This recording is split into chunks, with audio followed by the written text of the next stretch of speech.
Hello guys, welcome back to my channel. I hope आप सभी अच्छे होंगे। आज मैं आपके लेके आ रही हूँ एमए पॉलिटिकल साइंस का एक नया टॉपिक, जिसमें हम पढ़ेंगे लोक प्रशासन का महत्व। इसमें आपका प्रश्न है, आधुनिक कल्याणकारी राज्य में लोक प्रशासन के महत्व का वर्णन कीजिए। तो देखते हैं लोक प्रशासन का महत्व। चार्ल्स बियर्ड ने लोक प्रशासन के महत्व पर प्रकाश डालते हुए कहा है, प्रशासन के सामने कोई महत्वपूर्ण विषय नहीं है। राज्य सरकार का भविष्य और मेरे विचार से स्वयं सभ्यता हमारी इस योग्यता पर निर्भर करती है कि हम एक राज्य के कार्यों को करने के हेतु एक कुशल प्रशासकीय विज्ञान, दर्शन एवं व्यवहार का विकास कहाँ तक कर सकते हैं। फिर है, आधुनिक युग में लोक प्रशासन का महत्व स्वीकार किया जा चुका है। औद्योगिक तथा प्रगतिशील सभ्यता से संबद्ध समस्याओं के कारण राज्य के कार्यक्षेत्र में वृद्धि हुई है। वर्तमान स्थिति में मानव समाज की सभी समस्याओं के लिए राज्य की अपेक्षा की जाती है। शासन व्यवस्था की दक्षता तथा कुशलता पर ही समाज हित निर्भर करता है। शासन व्यवस्था ही लोक प्रशासन के है। लोक प्रशासन की सफलता असफलता पर ही संपूर्ण सामाजिक तथा सांस्कृतिक व्यवस्था निर्भर करती है। अब वास्तव में मनुष्य वर्तमान समाज में जन्म से मृत्यु तक लोक प्रशासन से किसी न किसी रूप में संबंध रहता है। जीवन व्यवसाय निजी या सार्वजनिक होता है। राज्य किसी न किसी प्रकार से निजी व्यवसाय पर नियंत्रण रखता है। इसी तरह से मनुष्य के जीवन निर्वाह तथा अन्य भौतिक आवश्यकताएं भी राज्य ही पूरा करता है। यदि लोक प्रशासन मनुष्य की सुविधाएं तथा संरक्षण देना बंद कर दें तो मानव जीवन अल्पनीय है।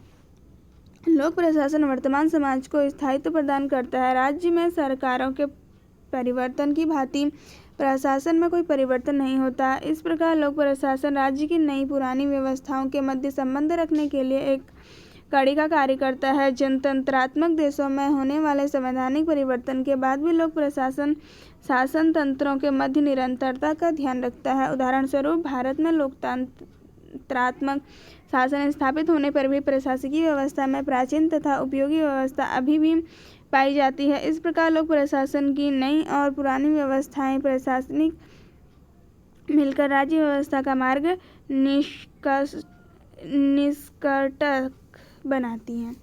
अब लोक प्रशासन वर्तमान जीवन का रक्षक तथा सामाजिक परिवर्तन और आवश्यक संशोधन का साधन भी है। वह गतिशील शक्ति का प्रतीक भी है, जो जनता की इच्छा का पूर्ण अनुसरण करता है तथा आवश्यक मार्ग निर्देशन भी करता है। वाल्डो ने इस संबंध में कहा है, वह संपूर्ण सांस्कृतिक व्यवस्था का एक अंग है एवं केवल यही नहीं कि उसके द्वारा कार्य कराया जाता है, अपितु यह भी कि वह स्वयं भी कार्य करता है। अर्थात लोक प्रशासन एक प्रत्यक्ष तथा सक्रिय शक्ति भी है। इस प्रकार लोक प्रशासन का कार्य सुधारक को नियोजन तथा नियंत्रित रूप से लागू करना चाहिए। वर्तमान युग में लोक प्रशासन के बढ़ते हुए महत्व के निम्नलिखित कारण हैं। नंबर 1 है लोक कल्याणकारी राज्य की विचारधारा। आधुनिक लोकतांत्रिक विचारधारा के अंतर्गत जनता प्रशासन से अधिक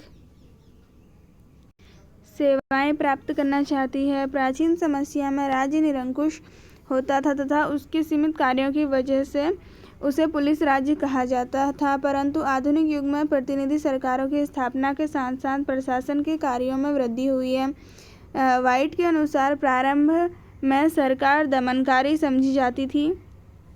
अब जनता राज्य से अनेक सेवाओं तथा संरक्षकों की अपेक्षा करती है।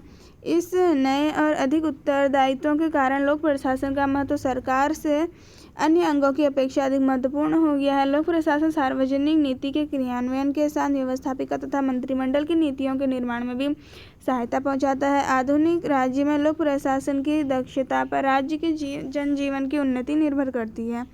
सेकंड है आर्थिक योजनाएं। आधुनिक राज्य तथा सरकार ने सामुदायिक जीवन के प्रबंध तथा राष्ट्र के विकास से स्वयं को बहुत अधिक संबद्ध कर लिया है। इससे नियोजन, विचारधारा तथा व्यवहार प्रचलित हुआ है। प्रत्येक राज्य देश के विकास के लिए योजनाएं क्रियान्वित करता है। इसको क्रियान्वित करने के लिए तथा कार्य रूप देने के लिए व्यापक रूप में दक्ष जटिल प्रशासनिक यंत्र की आवश्यकता पड़ती है। योजनाएं लोक प्रशासन की क्रियाओं में आवश्यक वृद्धि करती है। इसकी सफलता के लिए राज्य सरकारी उद्यानों का प्रबंध करता है तथा अथवा व्यक्तिगत क्रियाओं पर अधिक नियंत्रण एवं नियमन बढ़ाता है। थर्ड है औद्योगिक क्रांति तथा आधुनिक तकनीकी विकास। तो इसमें हम देखते हैं औद्योगिक क्रांति के कारण उत्पादन बड़ी बड़ी औद्योगिक संस्थाओं में होने लगा। उत्पादन के संसाधनों का केंद्रीकरण कुछ धनी व्यक्तियों के हाथों में आ गया। इससे बड़े शहरों का निर्माण होने लगा तथा साधारण व्यक्ति का जीवन कठिन हो गया। इन परिस्थितियों में व्यक्ति स्वयं को अस्थायी समझने लगा। अंततः समाज और आर्थिक शक्ति के केंद्रीकरण से होने वाली हानि के कारण समाज नागरिकों की रक्षा का उत्तरदायित्व लोक प्रशासन पर आ गया। फिर 4 है युद्ध की संभावनाएं। 2 महायुद्धों के कारण सरकारें राष्ट्र की सीमा सुरक्षा के लिए पहले से अधिक सचेत हो गई। आधुनिक युग समग्र युद्ध का युग है। इस तरह के युद्ध से देश की सुरक्षा प्रदान करने के लिए देश की समस्त मानव शक्ति तथा स्रोतों का गतिशील होना आवश्यक है। यह उत्तरदायित्व लोक प्रशासन पर है। प्रायः युद्ध के समय देश की अन्य क्रियाएं लोक प्रशासन के क्षेत्र में आ जाती हैं, जो शांति के समय व्यक्तिगत प्रबंधन द्वारा प्रबंधित की जाती हैं। युद्ध के समय लोक प्रशासन का यह महत्व वस्तुओं के उत्पादन, उपभोग तथा वितरण पर अनेक नियंत्रण आदि की दृष्टि से है। सरकार उक्त कार्यों के अतिरिक्त युद्ध में मृत सैनिकों के परिवार की व्यवस्था, अपंग सैनिकों को रोजगार आदि दिलाना बहुत महत्वपूर्ण कार्य भी करती है।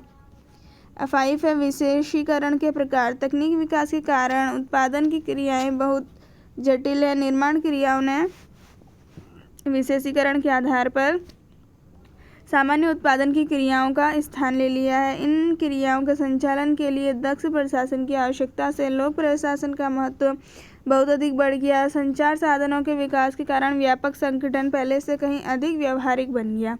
अब है इसका निष्कर्ष।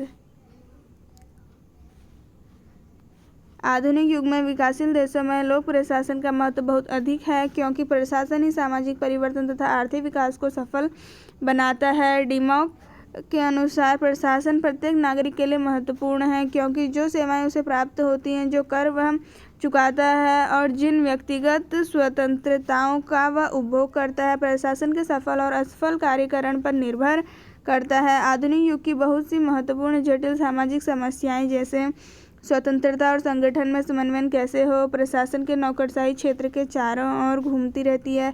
यही कारण है कि आज लोक प्रशासन राजनीतिक सिद्धांतों और दर्शन का मुख्य विषय बन गया है।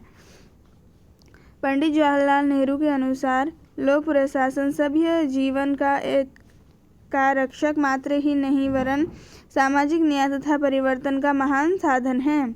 फाइनर ने लिखा है, कुशल प्रशासन सरकार का एकमात्र वह आधार है जिसके अभाव में राज्य छिन्न भिन्न हो जाएंगे। आई होप आपको वीडियो पसंद आई होगी। वीडियो पसंद आएगी तो लाइक करना, चैनल पर नए हैं तो सब्सक्राइब करना। मिलते हैं ऐसी किसी अगली वीडियो के साथ।